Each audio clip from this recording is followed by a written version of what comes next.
जो कथा मानव मात्र को पावन करने वाली है, ऐसी दिव्य पावन सी कथा का हम सभी रसपान घर बैठकर कर रहे हैं। प्रिय भक्तों, कथा कितनी दिव्य और कितनी मधुर है, कितनी सुंदर है, आपको हम क्या कहें। कल आपने सुना कि बहुत नन्ही सी उम्र में भगवान ने गोवर्धन को धारण कर लिया, अपनी उंगली पर, बाएं हाथ की कनिष्ठिका पर धारण कर लिया। भगवान गोवर्धन क्यों उठाते हैं? यहां आगे ले आइए, आगे ले आइए बेटा।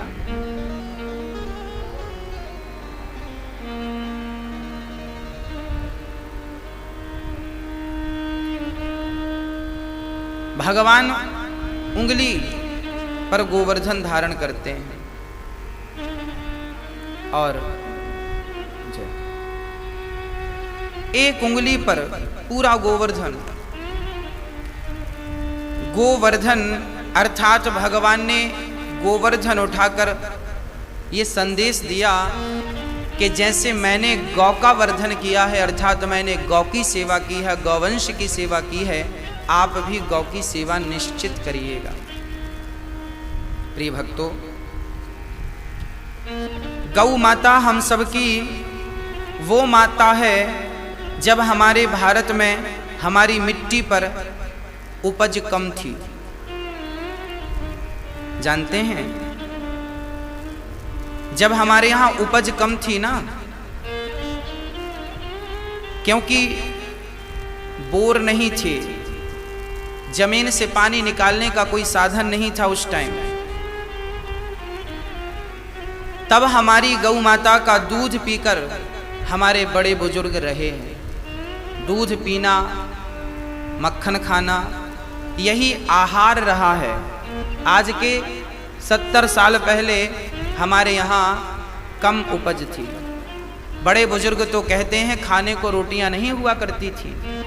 तब पालन कौन करता था? तब हर घर में कम से कम 5 और 10 गाय हुआ करती थी। क्यों हुआ करती थी? क्योंकि लोगों को पता था कि यदि अन्न खाने को नहीं मिला तो दूध पीकर अपना पेट भर लेंगे। जैसे पृथ्वी हमें पालती है, इसलिए वो हमारी माँ है।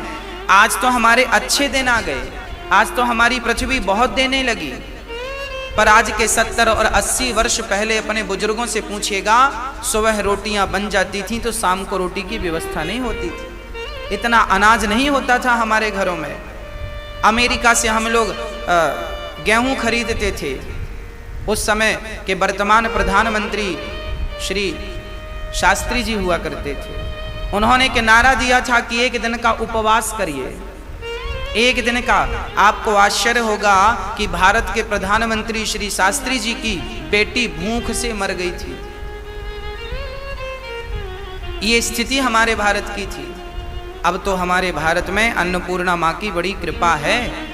हाँ, मैं तो आपसे आग्रह करता हूँ कि आपको धन मिला है, अन्न मिला है, अन्न का एक कण वेस्ट ना करिए, बर्बाद ना करिए। पृथ्वी हमारा पालन करती है, वो हमारी माँ बनकर। बस गौ माता ने भी हमारा और हमारे परिवार का पालन किया, इसलिए हम तब से आज तक उसे माँ कहकर संबोधित करते हैं। हाँ, गौ माता किसी को जानवर लगती होगी, कई लोग कहते हैं तो जानवर है, जानवर होगी। हम वो लोग हैं कि हम किसी से 1 गिलास पानी लेते हैं ना, तो हम उसके सदा सदा के लिए ऋणी बन जाते हैं।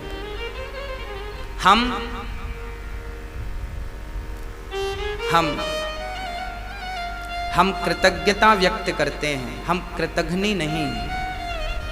हम 1 गिलास पानी लेके आपको भूल जाएं, ऐसा स्वभाव हम भारतवासियों का नहीं रहा है। यदि गाय ने हमें हमारी बुरे वक्त में हमारा दूध पिलाकर साथ दिया, तो क्या आज अच्छा वक्त आया तो क्या हम गाय को भूल जाएं? क्या गाय को दुत्कार दें? नहीं, गाय हमारी माँ इसलिए है क्योंकि बुरे वक्त में हमारा पालन किया। अरे आज भी आपके घर कोई मेहमान आ जाए तो आज भी चाय पिलाकर, कॉफी पिलाकर, गाय का दूध देकर के आप उसका सम्मान करते हैं। आदर सत्कार के बीच में, अतिथि सेवा के बीच में हमारी गौ माता आज भी सम्मिलित है। हाँ, हम गायों के साथ बड़ा अत्याचार करने लग गए, दुत्कारने लग गए। आज गाय कट रही है, फिर भी हमारे, अब तो उत्तर प्रदेश में बैन हो गया, गाय को कोई मार नहीं सकता। बड़ा अच्छा निर्णय हमारे योगी जी ने लिया और बहुत सराहनीय निर्णय था, जिसका इंतजार वर्षों से था हम सभी को। भगवान ने गोवर्धन उठाकर क्या किया? गौ का ही तो वर्धन किया, गाय की ही तो सेवा की। तो भगवान ने गोवर्धन उठाया। अच्छा, सारे ब्रजवासी 4 दिन बाद कन्हैया से कहवे लगे, लाला 4 दिन है गए, कछु खानो ना है तो कूं, लाला कछु खाए ले। कन्हैया बोले, मैं खाए लग जाऊंगा तो पहाड़ कौन संभालेगो? तेरे बाप संभालेगो पहाड़? ब्रजवासी बोले, राम राम दारी के तू तैने का समझ रखियो, वो पहाड़ तैने अकेली थाम रखियो है। तो कन्हैया बोले, फिर किसने थाम रखा है? अच्छा, ब्रजवासियों ने अपने कंधे और काहू ने अपने डंडे लगा रखे थे। काहू ने अपने डंडे लगा रखे, काहू ने कंधे लगा रखे। ब्रजवासी बोले, लाला 4 दिन से तुम खड़े हो एक जगह पर, कुछ खा लो, हम जरा थाम रखे हैं। भगवान बोले, यदि तुमने थाम रखा है तो फिर तुम थामो, हम उंगली जरा नीचे करते हैं। और ज्यों भगवान ने तनिक अपनी उंगली नीचे करी, वैसे ही ब्रजवासियों के सारे डंडे चट चट करके टूटने लगे, सारे डंडे टूट गए। परिणाम सारे ब्रजवासी बोलवे लगे, नहीं प्रभु संभालो, भगवान संभालो, कन्हैया संभालो संभालो। जीवन की सच्चाई यही है। पहाड़ भगवान ने उठा रखा, ब्रजवासियों ने कंधे लगाकर क्या समझ लिया कि हमने भी सहयोग किया, हमने भी बल लगाया है। बल लगा नहीं था, पर समझ रहे थे। उठा तो भगवान ने रखा था, उसी प्रकार हम सबका भार भगवान ने उठा रखा है। पर कभी कभी हमें भी लगता है कि हमने भार उठा रखा है, हमने भी कंधे लगा रखे। सच्ची कहें, सबके पालनहार बिहारी जी हैं, सबका भार स्वयं भगवान ने उठा रखा है। हम कभी ये ना कहें कि हम तुम्हें पालते हैं, हम कभी ये ना समझें कि हम तुम्हें खिलाते हैं। कई बार लोग क्या कहते हैं, हम तुम्हें खिलाते हैं। कौन होती हो तुम खिलाने वाले? जहां हम और आप बैठे हैं, 5 फीट जमीन खोद कर देखिए, बहुत सारे छोटे छोटे जीव भीतर से निकलते हैं, चींटियां निकलती हैं और अन्य जीव निकलते हैं। अब बताओ, वो तो जमीन के 5 फीट अंदर थे ना, अंदर से निकल रहे हैं। किसने पालन किया उनका? कौन था उनका पालन करने वाला? भगवान चींटी को भूखा नहीं मरने देता, भगवान चींटी को नहीं मरने देता तो हमें और आपको मरने देगा? अजगर करे न चाकरी, पंछी करे न काम, दास मलूका कह गए सबके दाता राम। दास मलूका कह गए सबके दाता राम। भक्तों, भगवान ने गोवर्धन उठाकर हम सबको ये संदेश दिया है कि तुम सबका भार हमने ही उठा रखा है, अर्थात सबका भार स्वयं भगवान ने उठा रखा है। कभी आप ये अहंकार ना कर लेना कि हमने किया ये काम ना। अब भगवान ने गोवर्धन स्थापित किया, अहंकार किसका मिटा? इंद्र का अहंकार मिटा। अब सोचिए कि भगवान को समझने में इंद्र जैसों को गलती हो गई। इंद्र को लगा ये साधारण ग्वारिया है, मेरी पूजा बंद करा दी इसने। भगवान ने कहा ना कि कर्मणा जायते जंतु कर्मणैव विलीयते, कर्म के अनुसार पानी सुख दुख, पानी सब बरसता है, सुख दुख होता है। आप पूजा मत करिए इंद्र की। इंद्र को लगा इस ग्वालिये ने मेरी पूजा बंद कराई, मैं अभी मजा चखाता हूं। इंद्र ने मूसलाधार पानी बरसाया, गोवर्धन उठा लिया, बाल भी बांका नहीं हुआ। सारा पानी अगस्त जी ने पी रखा और सुदर्शन जी ने सुखा रखा, पानी बिल्कुल क्लियर। परिणाम क्या हुआ? परिणाम यह हुआ कि इंद्र अब समझ गए कि ये भगवान। तात्पर्य क्या है? भगवान को समझने में इंद्र को भी गलती हो गई। सिर्फ इंद्र नहीं, मुह्यन्त यत् सूर्य, भागवत जी के प्रथम श्लोक में, प्रथम अध्याय के प्रथम स्कंध के प्रथम अध्याय के प्रथम श्लोक में ये लिखा है कि मुह्यन्ते यत् सूर्या, जिस भगवान की भगवत्ता पर बड़े बड़े यत् सूरी मोहित हो गए, इंद्र मोहित हो गए, स्वयं ब्रह्मा जी मोहित हो गए, बछड़े चुरा कर ले गए, ब्रजवासियों को छिपा दिया, जिनकी भगवत्ता को ब्रह्मा और इंद्र ना समझ पाए, उन कृष्ण की भगवत्ता को भला हम और आप कितना समझेंगे।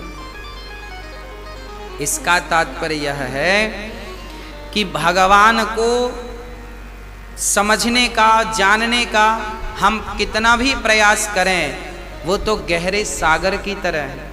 आप जितने जाएंगे, आज भी समुद्र के कुछ ऐसे हिस्से हैं जहां आज की टेक्नोलॉजी होने के बाद भी समुद्र की गहराई नहीं नापी गई। उनके पास जो उपकरण थे बहुत गहराई तक तो चले गए, पर उससे गहराई पर जाते हैं तो ब्लास्ट हो जाते हैं, समाप्त हो जाते हैं। यदि हम समुद्र की गहराई नहीं नाप सके तो जिसने समुद्र बनाया है उसकी गहराई नाप सकेंगे? उसकी गहराई आप और हम में ताकत है नापने की? ना। तो फिर हम क्या करें? हम उसकी गहराई को ना नापें, हम तो उसके चरणों की धूल मस्तक पे रखें और गोपियों की तरह प्रेम करें। कृष्ण कौन है, क्या है, कैसे है, हमें से कोई मतलब नहीं, हम तो कृष्ण से प्रेम करें बस। केवल प्रेम, गोपियों ने प्रेम किया है। गोस्वामी श्री तुलसीदास जी महाराज कहते हैं, राम ही केवल प्रेम प्यारा। प्रेम। आज भगवान का अभिषेक किया है ब्रजवासियों ने, और सुबह रात्रि को वरुण देवता स्नान करने नंद बाबा गए तो उन्हें हरण करके ले गए वरुण लोक। जब वरुण लोक पहुंचे तो परिणाम क्या हुआ? मैया यशोदा घबराई,